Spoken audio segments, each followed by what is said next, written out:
Thank you, Madam President, members of the board, Mr. Porter, Mrs. Cook. I apologize. I was just super excited to give my presentation tonight, so I was a little premature getting up here.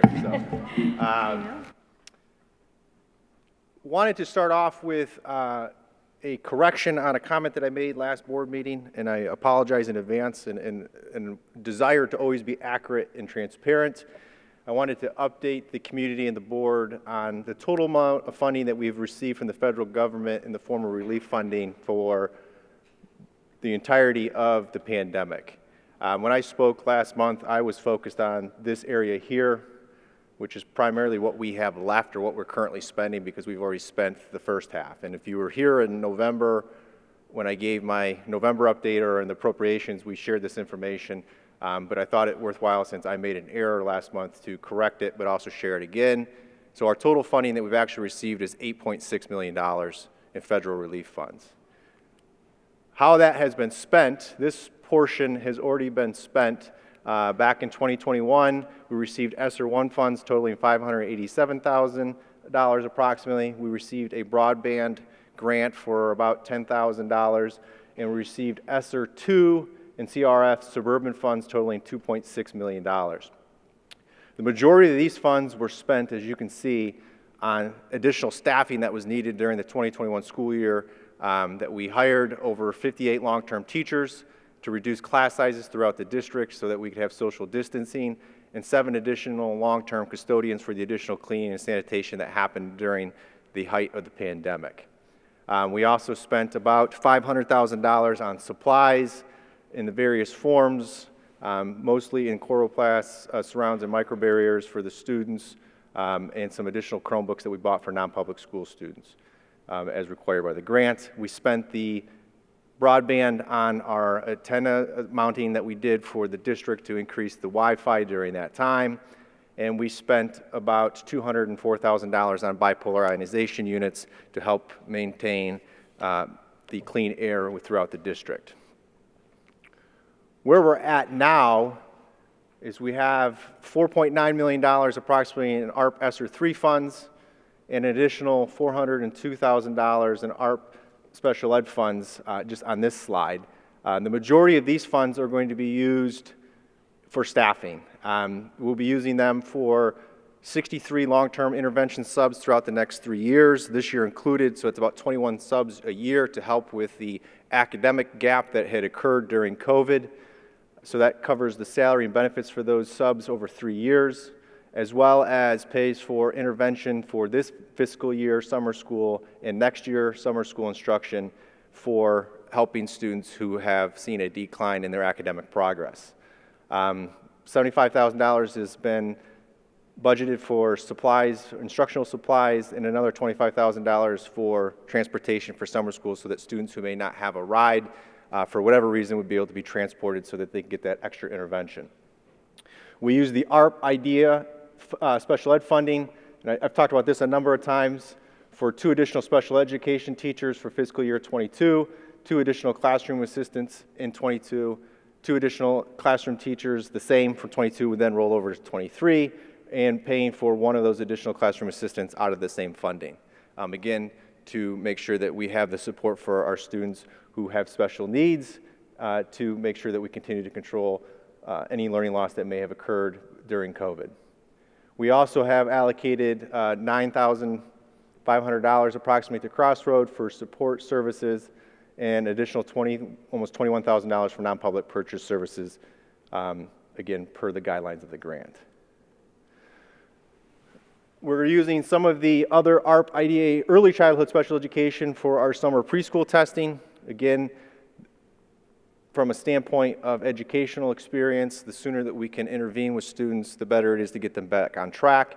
So Ms. Bowser and her team are allocating almost $10,000 of that funding of the $29,800 to preschool testing, $16,000 for instructional supplies, and an additional $3,800 for instructional support. We also received a grant for ARP Homeless of $22,000 approximately. We have seen an increase in the number of homeless students attending Mentor schools. We've actually spent all this money plus some to transport students who are homeless to Mentor schools as required by law. So going back, just to kind of summarize again, we've received almost $8.7 million, spending most of that on salaries and benefits to provide instructional support for our students and staff. And the remaining balance that is to be spent has been budgeted as such forward. And again, I apologize for the misspeaking last month, but I wanted to clarify that for the group so everybody understood where our funds are and what we have spent it on and where we plan to spend it on from a budgetary standpoint. Any questions from the board on our relief funds? Mr. Porter, was I correct in all of my explanations there? As far as I can tell, yes. A little bit out of my purview, but I think I have a little bit of experience in the area. That being said, this is the point in the meeting where I always give our monthly update. It is a little bit shorter than usual because I'm going to go into extensive updates to the board with regards to our forecast.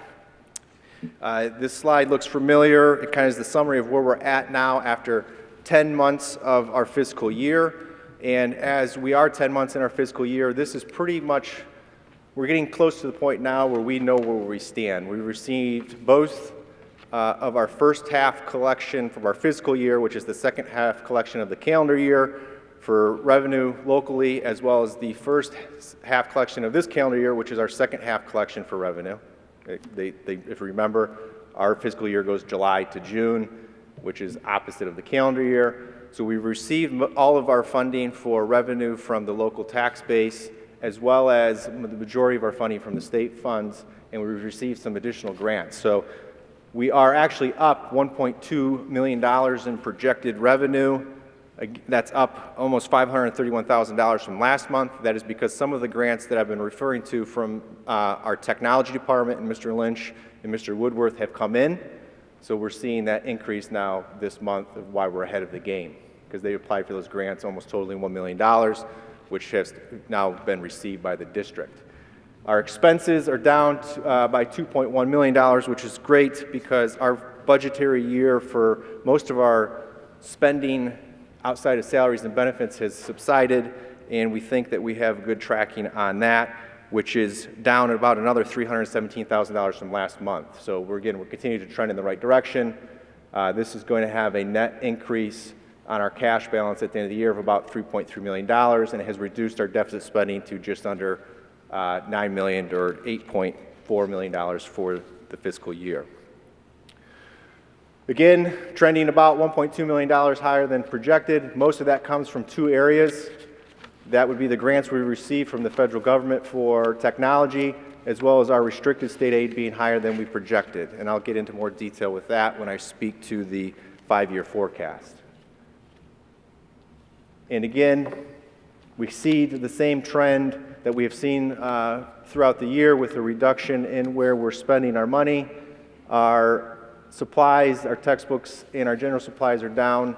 In our world, that's what we call the 500 accounts, so our general supplies continue to underspend budget, which is good. That goes back to strong fiscal management by our superintendent and our administrative team, making sure that we're only purchasing the things that are necessary, and those reduction in expenses has led to primarily the majority of that $2.1 million of reduced spending.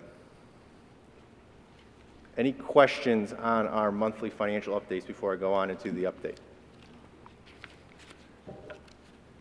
Not seeing any.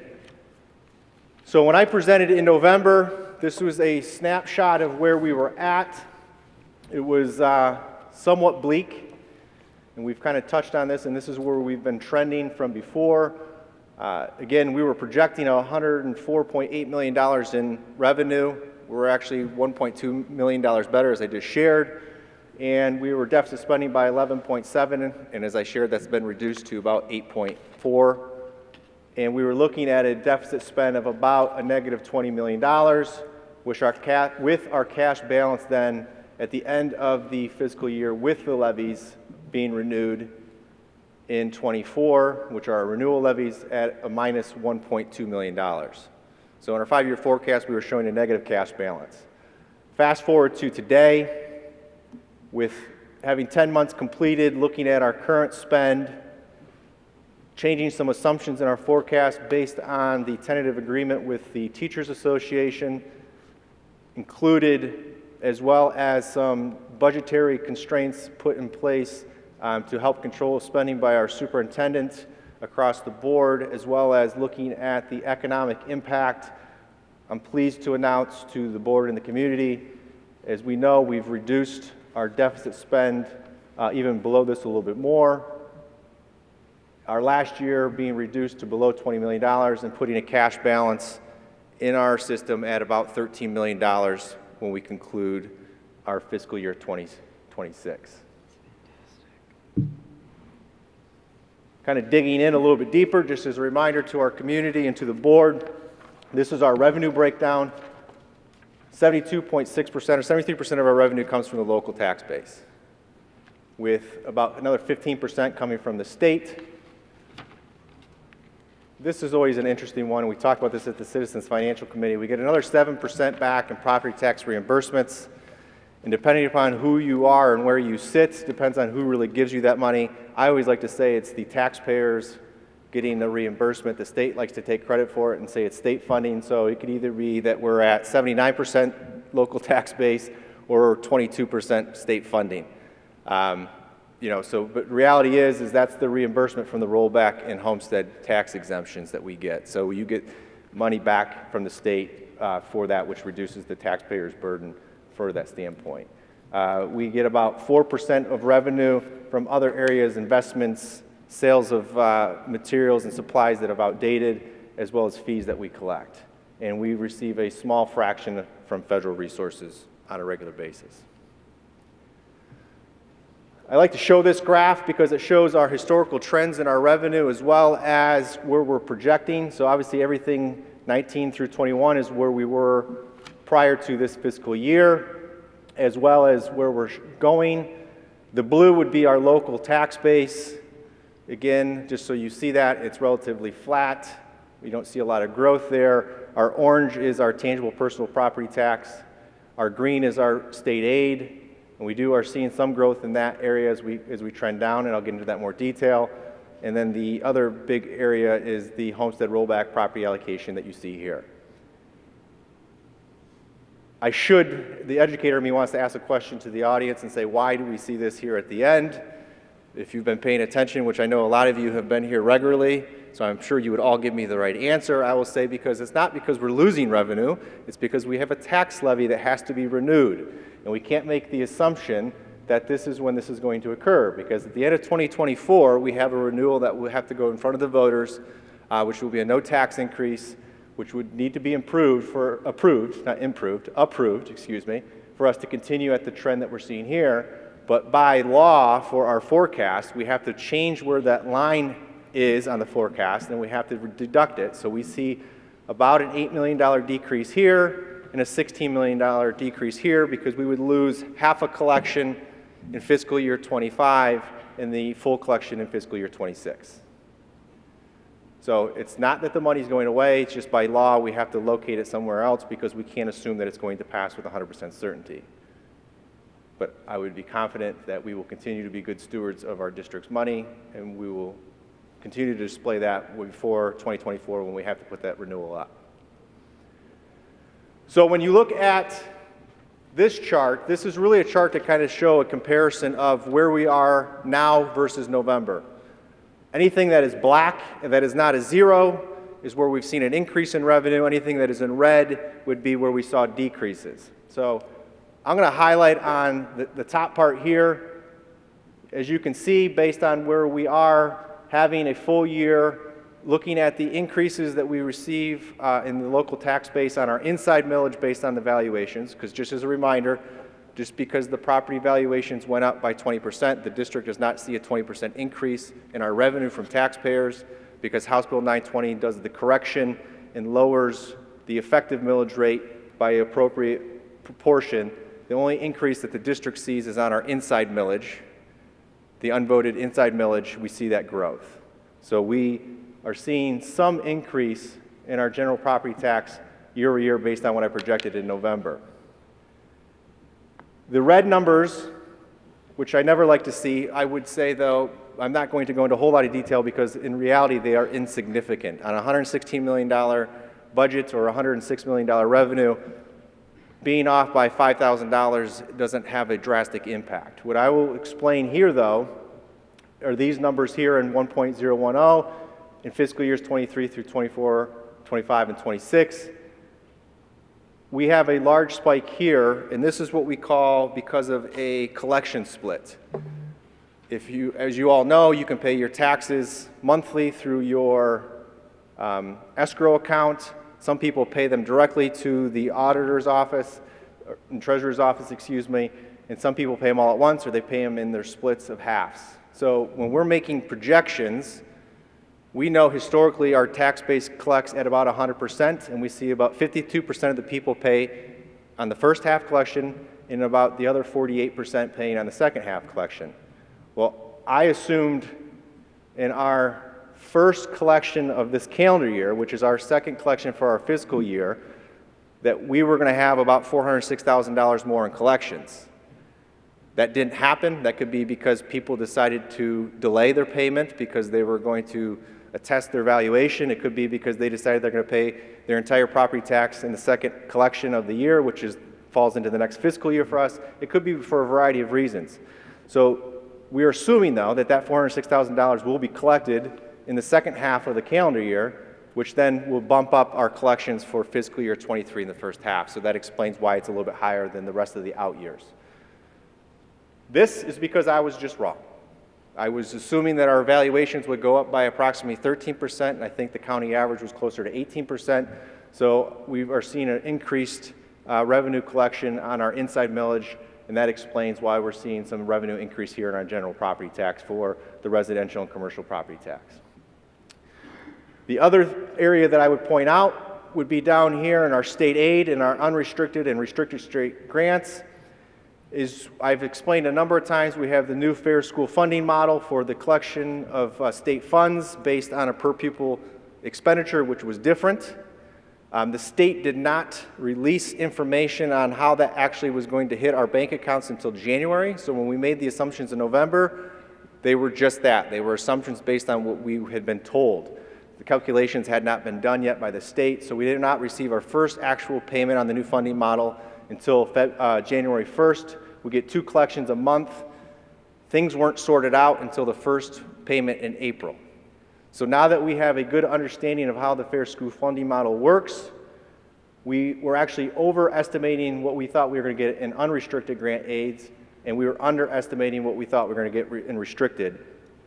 It obviously washes out, and we're actually receiving more than we were initially anticipating, so we are seeing these values here more in state funding than we thought, which is great for the district. Last area of revenue that I wanted to touch upon, just because these are some numbers that I think that are somewhat significant. The reason why we're seeing a large value here, higher than projection, goes back again to the federal grants that Mr. Woodworth and Mr. Lynch have secured for us. This also is the area where we denote our loss in interest revenue, which has not been a good year for interest for the district. But we received more grants than revenue that we lost in interest, so we are still in a net positive, as well as we coded differently where we were coding the sale of our electronic devices, which is our main sale of assets that we have. I'm actually going to correct this and make this different as we move forward next month so that we see it consistently, but you can kind of see there is a little bit of a wash, but there will be a negative here because we're expecting our interest on our investments to continue to decline because of the fact that our cash balance is decreasing. Getting into our expenses, again, we're a service industry. We provide education for our students. The majority of our budget, 77% of it comes in the form of salaries and benefits. The other 10% approximately comes in the form of purchased services that we basically use to help us run our schools on a variety of different areas. And then the other 6.25, 6.27% comes in the form of other transfers that we do, and we spend about 5% on supplies and capital outlay. And again, these have flipped. Just as a reminder to the board, back in November, we approved the policy change where capital assets went from $500 to $5,000. So what qualifies as a capital outlay or capital asset has been changed. So more things are falling into the supply $500 because anything that's purchased for less than $5,000 technically falls in a general supply rather than a capital outlay. So here are our expenses. Blue represents our salaries and benefits. Yellow represents our benefits. Green being our purchase services. And as you can see, there is a general incline which is different than what we had with regards to revenue because our revenue remains generally flat based on how we fund schools in Ohio. Proud to share this screen because it has lots of red on it, which is great. Which means that explains that why we are seeing the difference in numbers that we saw on the second slide that I presented when I started my update. A couple things I want to explain here. First and foremost, we're off by about $1.2 million on personnel services this year.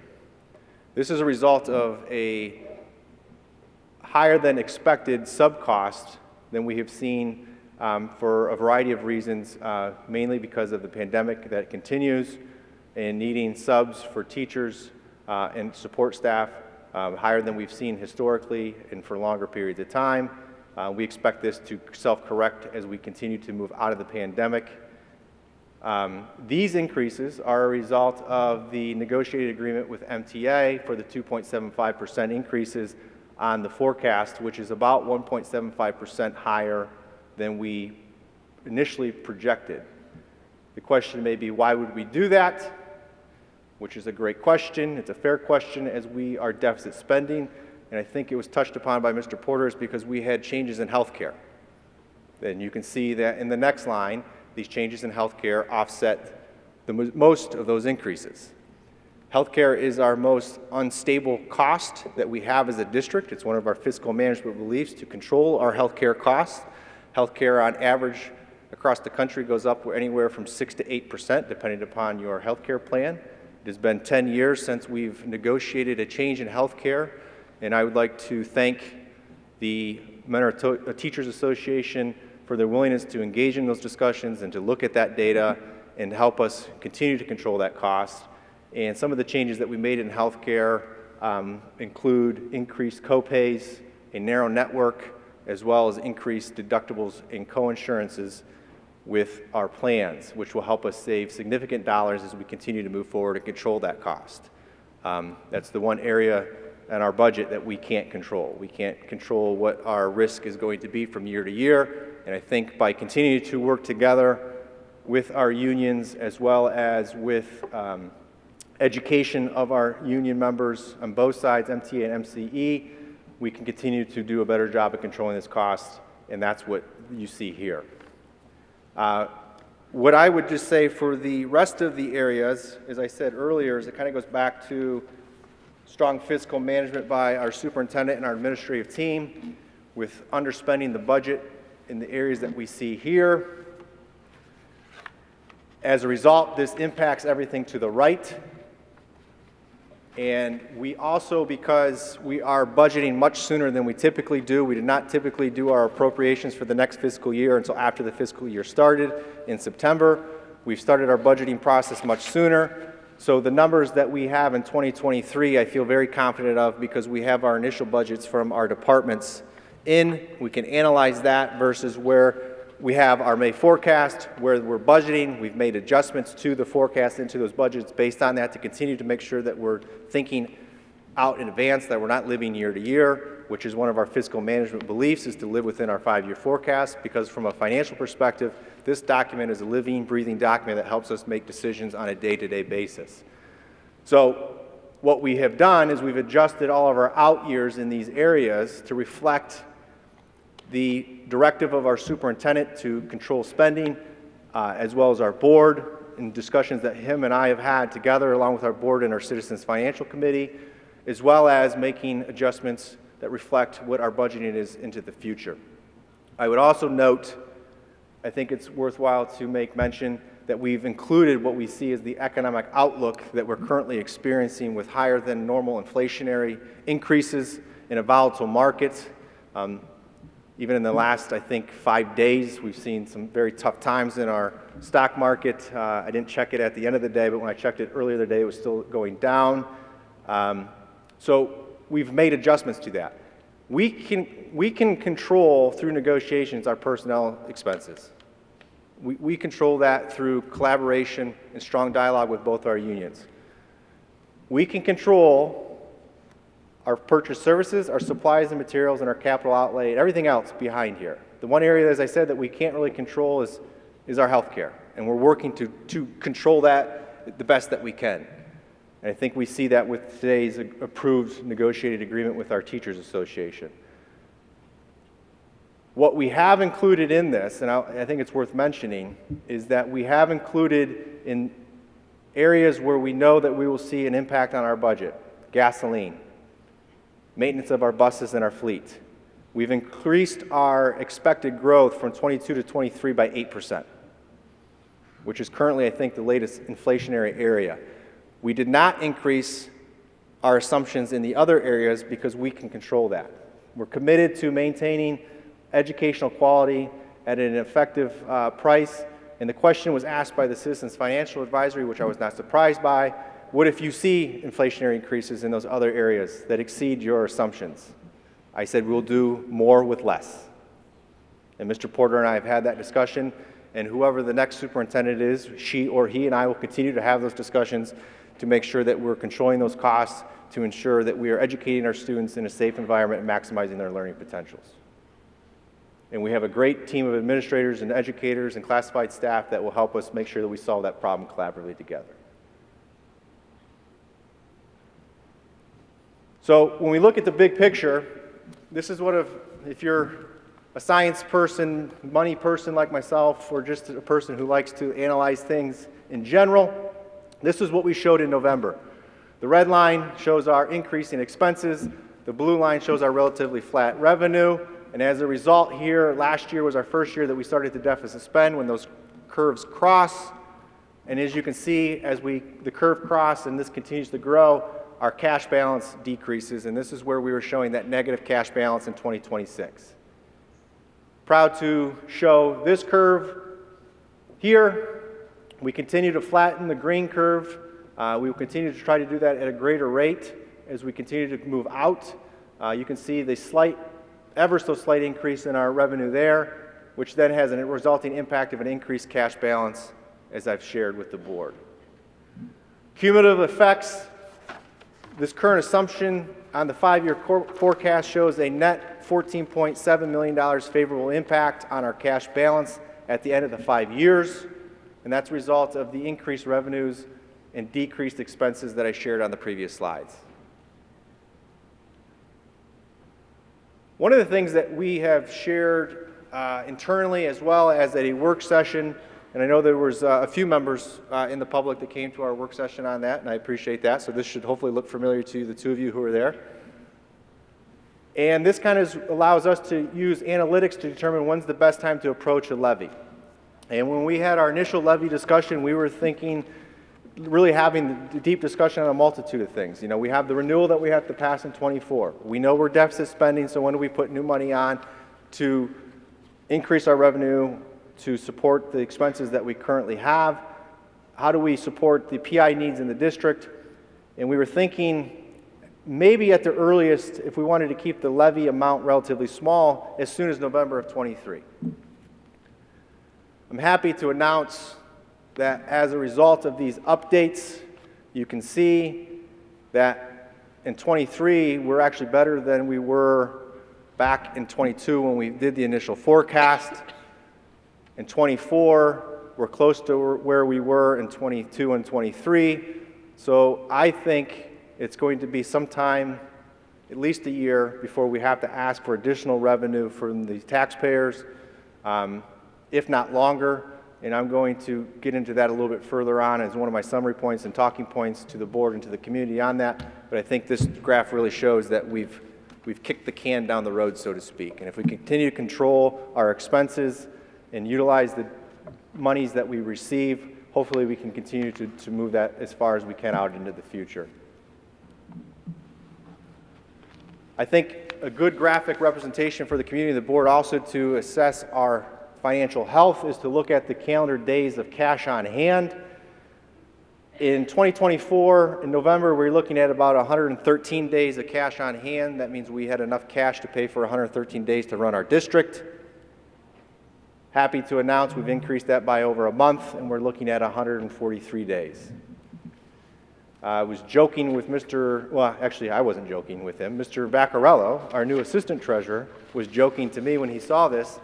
He said he actually, at his last update in Madison before he left, told the board they have an hour and a half worth of cash on hand. Currently, not even in 3 years. So, I think that shows that we're in a decent spot financially. We have to be aware that we are deficit spending. We have to continue to control our costs and find ways to bring in additional revenue when feasible.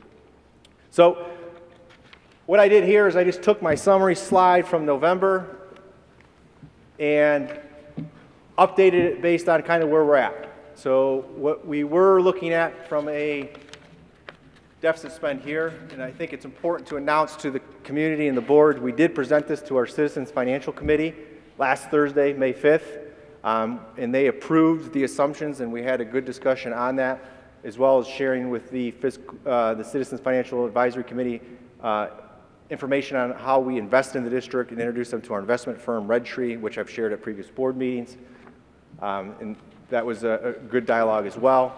But we were able to reduce our deficit spending in outcast years here, which is critical. And we need to continue to control this as we move forward. This is just where we're at this point in time. Does not mean that we're at where we continue to need to be in moving forward from a district standpoint. Our second summary is we need to continue to work to monitor our spending to find ways to control costs, that is to flatten our curve. We know 78% of our budget's in salary and benefits, and I believe we did that through the negotiated agreement that we just received with MTA, and we have a tentative agreement with our classified employees. That agreement is not included in this summary because it would be a little bit early to assume that that is going to be ratified and approved by the board because we just finished that deal last week. But that will continue to have a positive impact on our budget. When we talked in November, we said our cash balance was actually negative. Happy to announce it's $5.1 million by 2026. We still need to pass our renewal levy, as I said, by 24, the end of calendar year 24. We need to consider seeking additional funding to support our general fund within the life of the forecast. The need for this levy has been delayed. I will continue to work with the board and the superintendent to evaluate the timing and to best do this. And I think that we should consider, after we finish the process of hiring a superintendent in the next few months, to sit down and have another work session to look at where we're at financially and where would be the best timing to do that, because we have a lot to consider. We have a renewal to do. We've had good dialogue about the permanent improvement needs of the district. The permanent improvement levy brings in just over $1 million. We spend over $1 million a year on roofs. And we spend, this year we're budgeting $1.4 million for a paving project. And that's being supplanted by the general fund. So there's continued discussions on how to best meet the needs of our physical plant as well as a part of that discussion. So we need to continue to do that. And the point being here is that we budgeted and we're supplanting the PI fund with about $11 million out of our general fund.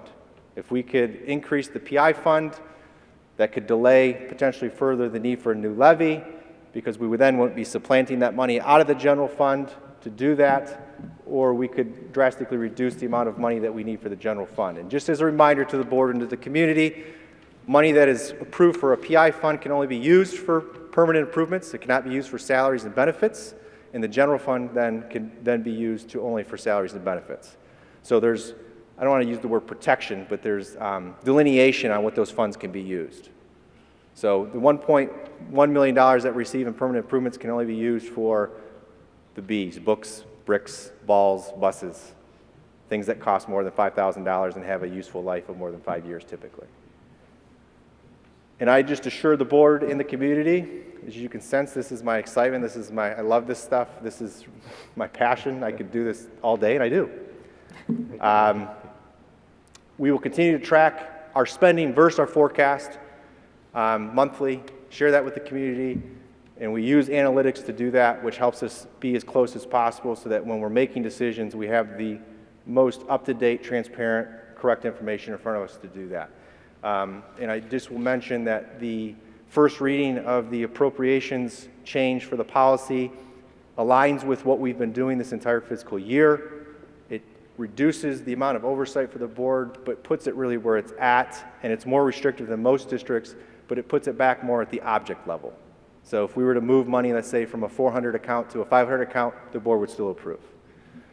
Right now, we have some restrictions that even if we're moving between a 423 and a 419, and they're in different functions, which could be from the high school to the middle school, the board has to approve that. When we track the way that we do, and we analyze the budget the way that we do on a regular basis as a collective group, I think that's a little bit unnecessary and creates a burden on timing of things and additional workload for our staffs that are taking care of the budget. And I think that shared that with the board, but I wanted again to mention the rationale behind that because it all goes back to what we're doing monthly and what the board's approving at the appropriation level as well as the 5-year forecast level. Much like Dr. Glavin, I apologize for all of the good information and the excitement on the budget, but we are required by law to present this information to the Board of Education and have our May update approved, and I'm happy to take any questions.